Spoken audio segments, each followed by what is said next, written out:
Selamat datang di Kampus Pejuang Pendidik, Pendidik Pejuang. Universitas Veteran Bangun Nusantara merupakan institusi pendidikan tinggi yang memiliki motivasi untuk mencetak lulusan yang mandiri, unggul, profesional, berkarakter, dan memiliki nilai-nilai kejuangan.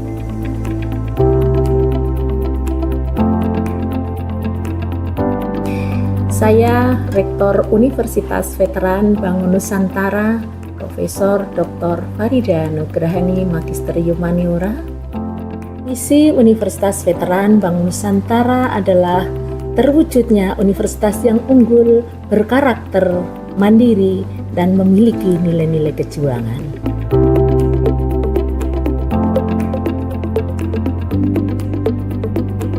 Univet bisa, Univet jaya, Univet unggul luar biasa.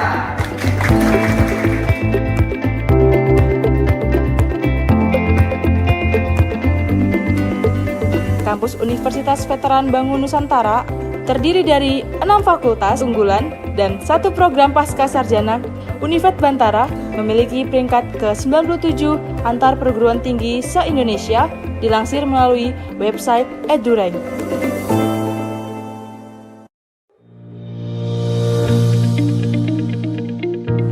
Menyelenggarakan pendidikan yang berbasis pada nilai kejuangan, Univet Bantara didukung dengan kegiatan perkuliahan yang terkelola secara profesional dan difasilitasi dengan sarana dan prasarana yang representatif guna mendukung proses pembelajaran mahasiswa.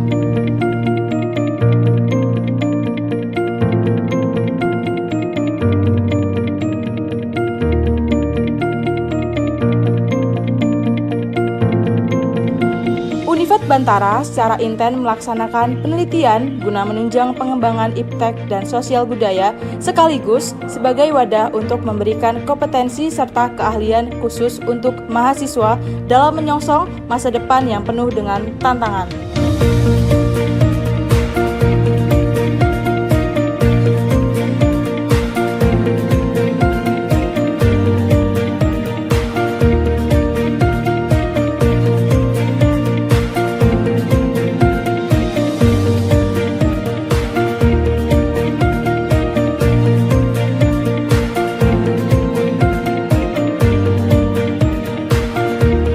Pengabdian kepada masyarakat merupakan bagian yang Assalamualaikum warahmatullahi wabarakatuh. Salam sejahtera bagi kita semua. Salam bahagia, salam pendidik Indonesia. Yang terhormat Profesor Dr. Farida Nugrahani MHum selaku Rektor Universitas Veteran Bangun Nusantara Sukoharjo. Yang terhormat Ibu Dr. Mukti Widayati selaku Ketua Program Studi PBG Prajabatan Universitas Veteran Bangun Nusantara Sukoharjo. Yang terhormat Profesor Dr. Suwarto Magister Pendidikan selaku dosen pembimbing seminar pendidikan. Dan yang saya hormati Bapak dan Ibu dosen ataupun guru pamong sebagai penguji seminar pada saat ini. Pada kesempatan ini, saya akan mempresentasikan hasil seminar pendidikan profesi guru yang berjudul Membangun Paradigma Baru Terhadap Makna Guru.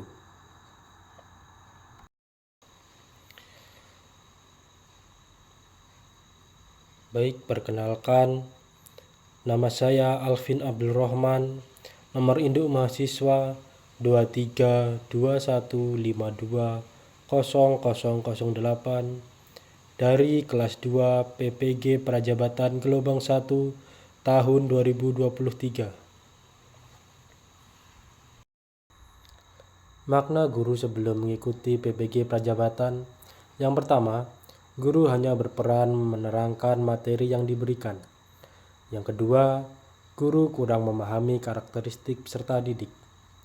Yang ketiga, guru yang memegang kendali penuh terhadap kegiatan belajar mengajar dilakukan. Hal tersebut dapat kita simpulkan bahwasanya guru masih menggunakan metode ceramah atau yang bisa kita dengar dengan kata teacher center, di mana guru menjadi pusat satu-satunya ilmu. serta guru tidak mampu mengenali karakteristik peserta didik yang berbeda-beda. Pada kesempatan kali ini, saya akan membahas tentang 5 poin pembahasan pada seminar pendidikan kali ini. Yang pertama yaitu pengalaman belajar. Yang kedua, pengalaman yang bermakna. Yang ketiga, perubahan paradigma terhadap makna guru. Yang keempat, desain inovasi. Dan yang kelima, rencana tindak lanjut.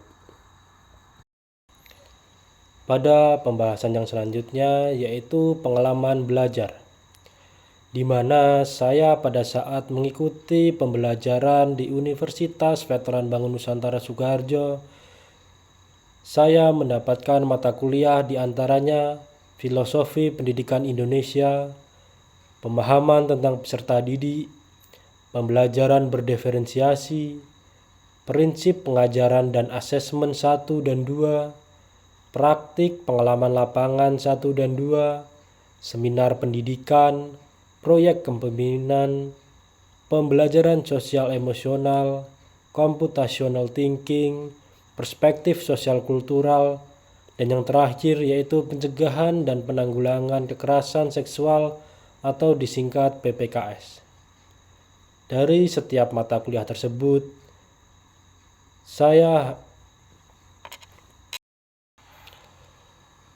selanjutnya, pembelajaran yang bermakna. Dari semester 1 dan 2 telah saya lalui, banyak hal yang saya dapatkan dari mengikuti setiap pembelajaran pada mata kuliah di PPG Prajabatan ini. Dan berdasarkan refleksi dari berbagai mata kuliah tersebut, yang bermakna bagi saya yaitu pada mata kuliah pembelajaran berdiferensiasi dan prinsip pengajaran dan asesmen. Pada pembelajaran berdiferensiasi, terdapat 5 topik pembahasan yang dibahas pada semester 1. Yang pertama yaitu teori-teori yang mendasari pembelajaran peserta didik. Dan topik yang kedua, aspek-aspek pembelajaran berdiferensiasi. Yang ketiga, strategi pembelajaran berdiferensiasi. Yang keempat, rencana dan implementasi pembelajaran berdiferensiasi. Dan topik yang kelima yaitu evaluasi pada pembelajaran berdiferensiasi. Yang selanjutnya yaitu refleksi pembelajaran berdiferensiasi. Sebagai guru, tentunya dapat dipahami bahwa jumlah peserta didik yang diajari di dalam kelas memiliki keberagaman tersendiri. Karena sejatinya setiap peserta didik memiliki keunikannya masing-masing. Dengan keunikan tersebut, guru sebagai pendidik bertindak sebagai fasilitator dalam memahamkan materi kepada peserta didik dan memfasilitasi agar setiap peserta didik mampu memproses ide atau informasi yang diperolehnya serta mampu mengembangkan suatu produk yang sesuai dengan kemampuan peserta didik masing-masing. Setelah mengikuti pembelajaran berdiferensiasi, saya dapat menyimpulkan bahwasanya setelah mempelajari dan mengikuti setiap pembelajaran, kita dapat menambah pengalaman serta pengetahuan tentang bagaimana sebagai calon guru agar dapat mengelompokkan gaya belajar peserta didik dan juga mempermudah calon guru dalam membuat modul ajar serta LKPD atau lembar kerja peserta didik pada saat akan melaksanakan pembelajaran. Dari kedua mata kuliah yang bermakna tadi, saya lebih mengkerucut kepada prinsip pengajaran dan asesmen yang kedua. Di sini, saya akan membahas beberapa topik. Yang pertama yaitu topik 1, pemahaman karakter peserta didik melalui prinsip pembelajaran dan asesmen awal. Yang topik kedua, pendekatan teaching at the right level pada prinsip pengajaran dan asesmen. Dan topik yang ketiga yaitu pendekatan culturally responsive teaching pada prinsip pengajaran asesmen. Pada topik 1 yaitu pemahaman karakteristik peserta didik melalui asesmen awal. Yang pertama yaitu pembelajaran pemahaman karakteristik peserta didik melalui asesmen awal merupakan proses penting dalam mengenali dan memahami peserta didik. Asesmen awal pembelajaran adalah evaluasi yang dilakukan pada awal pembelajaran untuk mengukur pengetahuan, kemampuan, dan karakteristik peserta didik. Yang kedua yaitu pada topik ini kita juga belajar bagaimana memperoleh prinsip UBD, menerapkan teknik dan instrumen awal, serta merefleksikan pemahaman yang telah diperoleh untuk merancang pembelajaran. Jadi pada saat topik 1 ini kita dituntut untuk melakukan asesmen awal pada saat pembelajaran dimulai, yaitu dengan cara kita memberi pertanyaan pemantik untuk mengukur pengetahuan serta kemampuan dan karakteristik pemahaman peserta didik. Pada topik 2 ini yaitu pendekatan teaching at the right level pada perencanaan pengajaran dan asesmen. Pembelajaran teaching at the right level ini terdiri dari berbagai tahap yang diawali dengan menyusun perencanaan pembelajaran dan asesmen yang efektif dengan pendekatan teaching at the right level, serta melakukan evaluasi dan refleksi. Terakhir, kita menyusun laporan hasil belajar.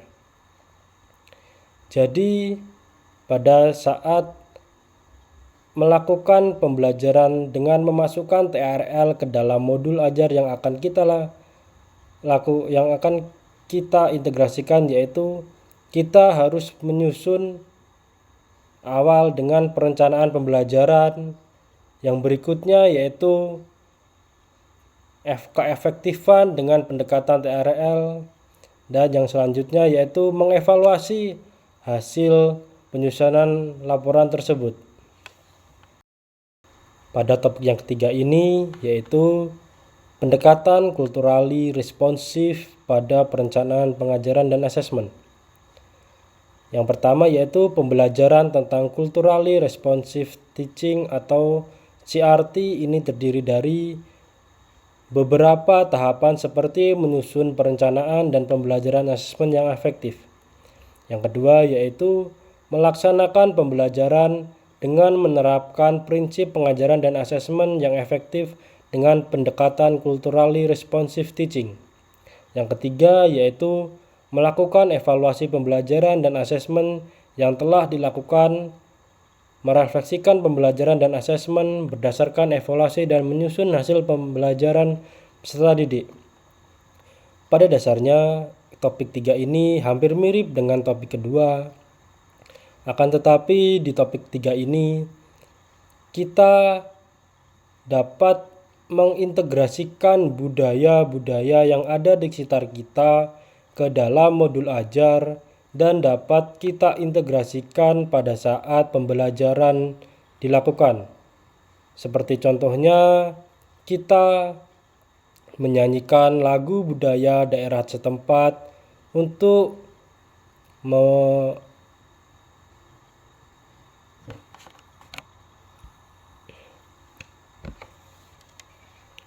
melestarikan budaya tersebut.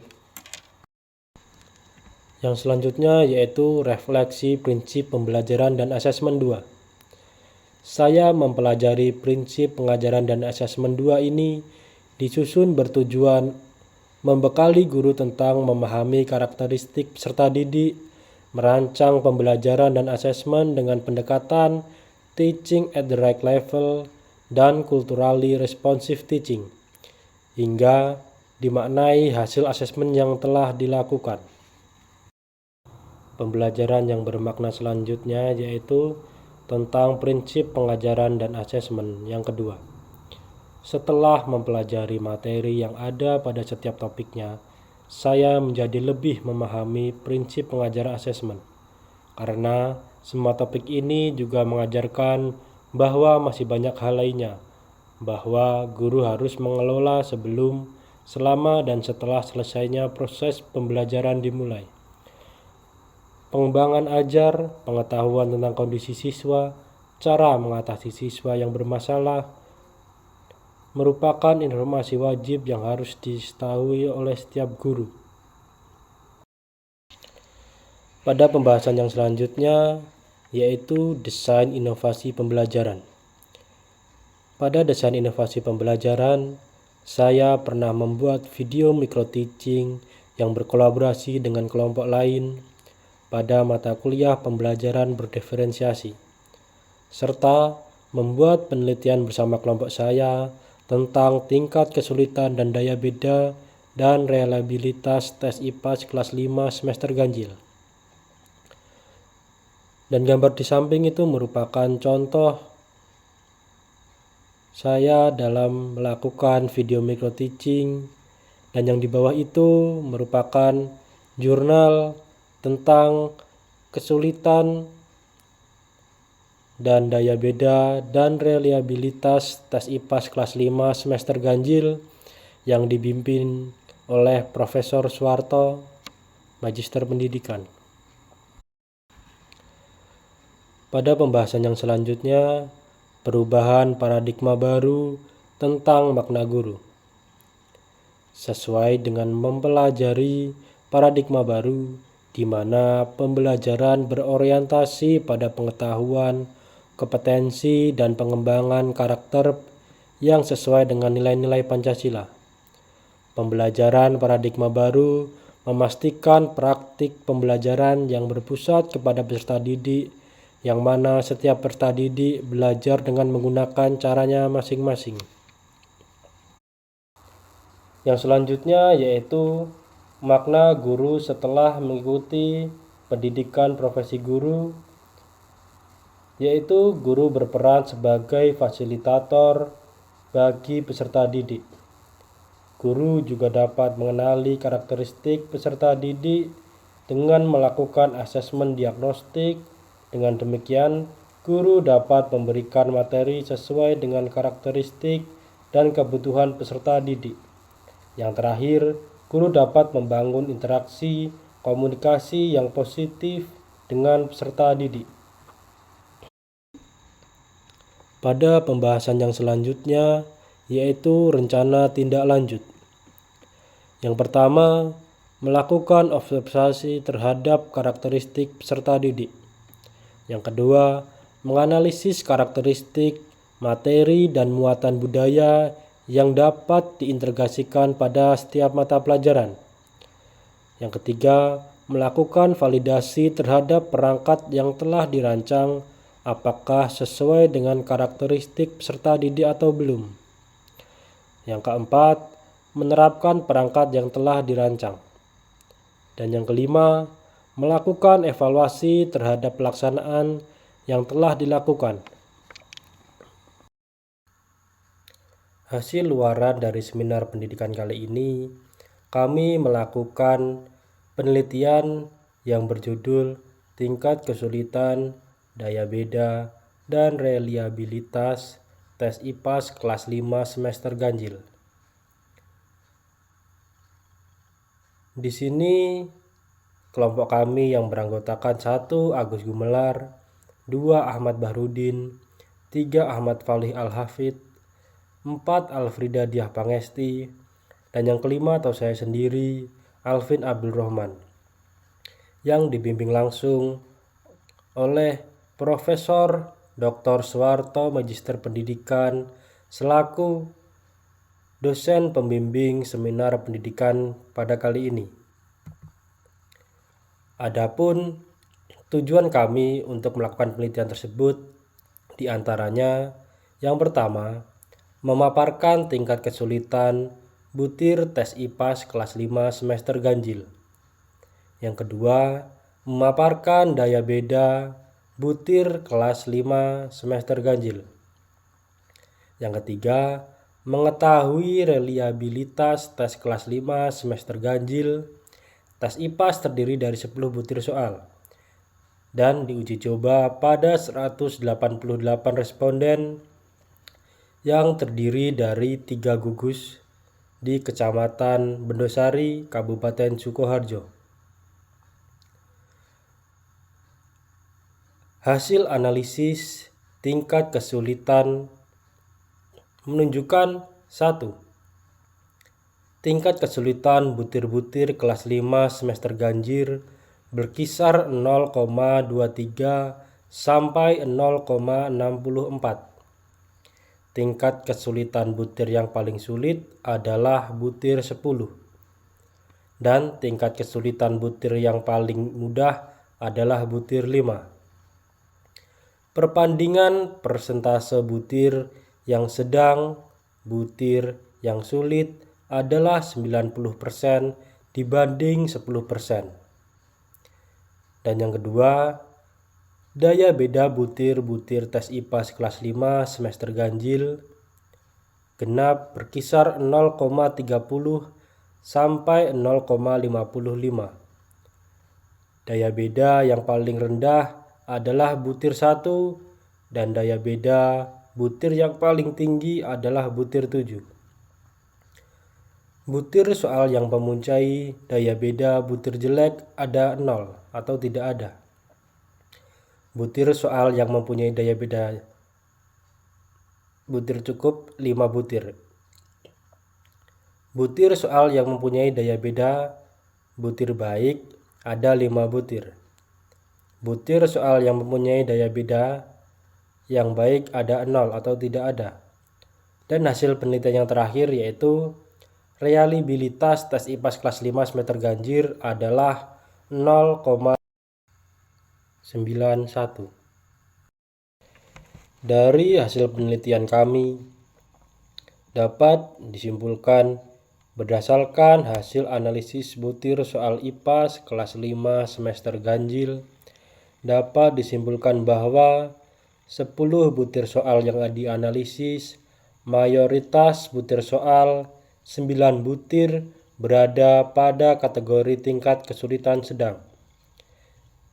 Dan hanya 1 butir soal yang tergolong sulit.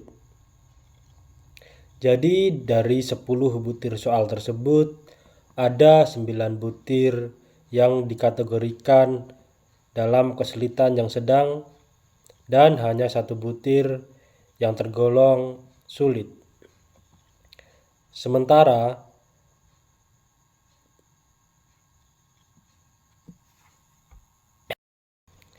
dari hasil penelitian kami berdasarkan hasil analisis butir soal IPAS kelas 5 semester ganjil dapat disimpulkan bahwa dari 10 butir soal yang kita analisis, mayoritas butir soal ada 9 yang berada pada kategori tingkat kesulitan sedang dan hanya 1 butir soal yang tergolong sulit.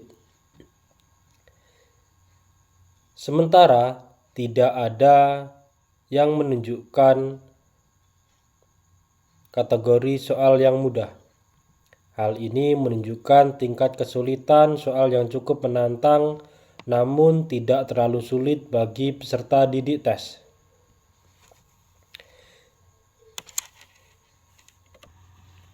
Dari segi daya beda, semua butir soal menunjukkan daya beda yang baik atau sangat baik. Dengan 5 butir soal berada dalam kategori baik dan 5 butir soal dalam kategori sangat baik. Menandakan bahwa soal-soal ini efektif dalam membedakan kemampuan peserta didik tes. Namun, masih ada beberapa aspek yang perlu diperbaiki, yaitu 4 opsi jawaban yang belum memenuhi persyaratan minimal dipilih oleh 5% responden dan 3 butir soal yang perlu ditinjau ulang kunci jawabannya. Meskipun demikian, reliabilitas tes ini sangat baik dengan nilai 0,91, jauh di atas batas minimal 0,70. Hal ini menunjukkan bahwa instrumen ini konsisten dan dapat diandalkan untuk evaluasi secara keseluruhan. Butir-butir soal ini memenuhi syarat minimal dari sudut pandang daya beda dan tingkat kesulitan. Terima kasih. Sekian presentasi dari saya. Apabila ada kurang dan lebihnya saya mohon maaf. Bila taufiq wal hidayah. Wassalamualaikum warahmatullahi wabarakatuh.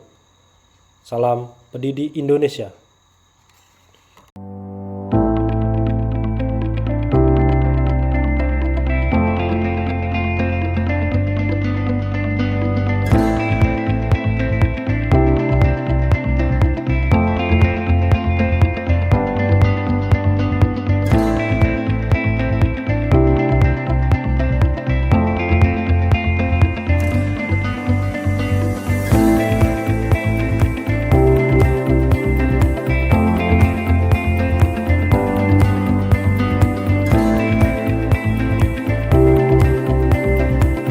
Selamat datang di Kampus Pejuang Pendidik, Pendidik Pejuang. Universitas Veteran Bangun Nusantara merupakan institusi pendidikan tinggi yang memiliki motivasi untuk mencetak lulusan yang mandiri, unggul, profesional, berkarakter, dan memiliki nilai-nilai kejuangan.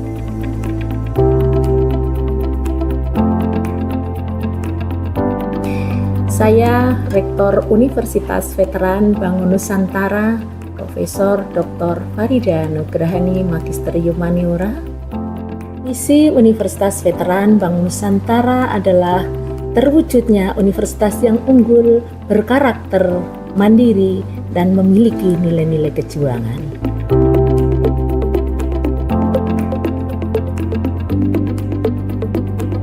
Unifek. Bisa. Unifek. Jaya. Unifek. Unggul. Luar biasa.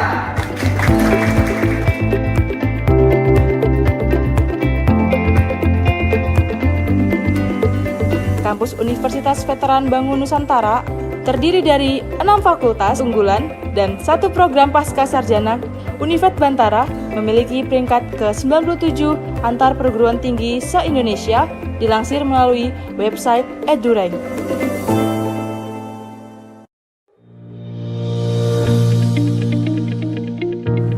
Menyelenggarakan pendidikan yang berbasis pada nilai kejuangan, Univet Bantara didukung dengan kegiatan perkuliahan yang terkelola secara profesional dan difasilitasi dengan sarana dan prasarana yang representatif guna mendukung proses pembelajaran mahasiswa.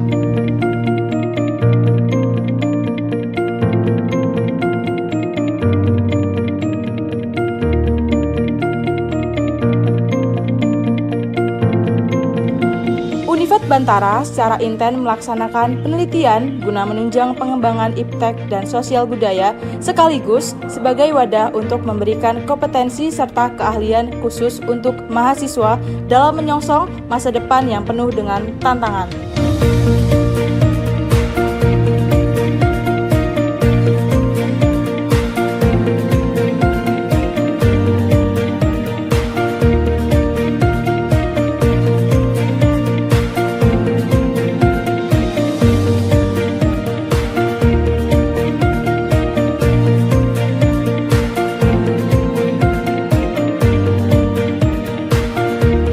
Pengabdian kepada masyarakat merupakan bagian yang